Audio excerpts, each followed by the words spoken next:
বিশ্বজুড়ে যখন অভিবাসন, যুদ্ধ এবং রাজনৈতিক বিভাজন নিয়ে উত্তপ্ত বিতর্ক চলছে, ঠিক তখনই স্পেনের পার্লামেন্টে এক ঐতিহাসিক ভাষণ দিয়েছেন ক্যাথলিক চার্চের প্রধান পোপ লিও চতুর্দশ। অভিবাসীদের অধিকার, আন্তর্জাতিক আইন এবং মানবিক মর্যাদা রক্ষার পক্ষে দেওয়া তার শক্তিশালী এই বার্তা শুধু স্পেন নয়, বরং ইউরোপ এবং যুক্তরাষ্ট্রের অভিবাসী সম্প্রদায়ের মধ্যেও ব্যাপক আলোচনার জন্ম দিয়েছে। মাদ্রিদের স্প্যানিশ পার্লামেন্টে দেওয়া এই ভাষণ ছিল ঐতিহাসিক প্রথম কোনো পোপের সরাসরি স্পেনের আইন প্রণেতাদের উদ্দেশ্যে বক্তব্য।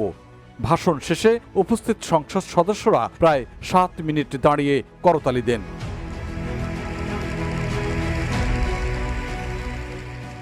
অনেকেই ভিভা এল পাপা বা পোপ দীর্ঘজীবী হন বলেও স্লোগান দিয়েছেন। পোপ লিও বলেছেন, একটি জাতির প্রকৃত নৈতিক শক্তি নির্ভর করে সেই সমাজ কতটা আন্তরিকভাবে দুর্বল, অসহায় এবং প্রান্তিক মানুষের পাশে দাঁড়াতে পারে তার উপরে।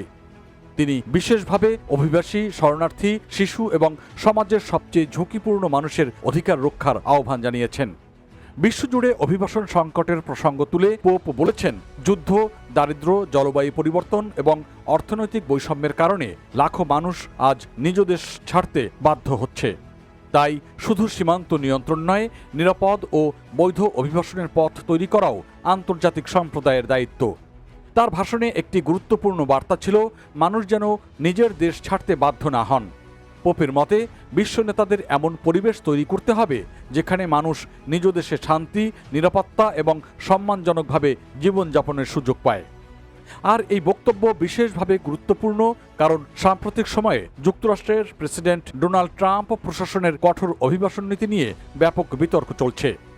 ট্রাম্প প্রশাসন অভিবাসন নিয়ন্ত্রণে কঠোর অবস্থান নিলেও পোপ লিও বারবার অভিবাসীদের মানবিক মর্যাদা ও অধিকারকে অগ্রাধিকার দেওয়ার কথা বলেছেন। শুধু অভিবাসন নয়, চলমান ইসরায়েল ইরান উত্তেজনা নিয়েও উদ্বেগ প্রকাশ করেছেন পোপ। তিনি বলেছেন, আন্তর্জাতিক বিরোধ সমাধানে যুদ্ধ নয়, কূটনীতি এবং সংলাপই প্রধান পথ হওয়া উচিত। বিশ্ব নেতাদের প্রতি তিনি শান্তিপূর্ণ সমাধানের আহ্বান জানিয়েছেন। স্পেন সফরের সময় পোপ রাজনৈতিক বিভাজনের বিরুদ্ধেও কথা বলেছেন। তিনি সতর্ক করে বলেছেন, গণতন্ত্রে মতপার্থক্য থাকবে, কিন্তু রাজনৈতিক প্রতিপক্ষকে ঘৃণা বা অপমান করার সংস্কৃতি কোনোভাবেই গ্রহণযোগ্য নয়। বিশ্লেষকদের মতে, স্পেনের মতো একটি আধুনিক ও তুলনামূলক ধর্মনিরপেক্ষ দেশে পোপের এই উষ্ণ অভ্যর্থনা প্রমাণ করে যে মানবাধিকার, সামাজিক ন্যায় বিচার এবং অভিবাসী ইস্যুতে তার অবস্থান অনেক মানুষের মধ্যে নতুন করে গ্রহণযোগ্যতা তৈরি করেছে। তাই যুক্তরাষ্ট্র, কানাডা ও ইউরোপে বসবাসরত বাংলাদেশি অভিবাসীদের জন্য এই বার্তা খুবই গুরুত্বপূর্ণ। কারণ অভিবাসন নীতি, বৈধতা, মানবাধিকার এবং সামাজিক অন্তর্ভুক্তি এখন বিশ্বের অন্যতম আলোচিত রাজনৈতিক ও সামাজিক ইস্যু হয়ে দাঁড়িয়েছে।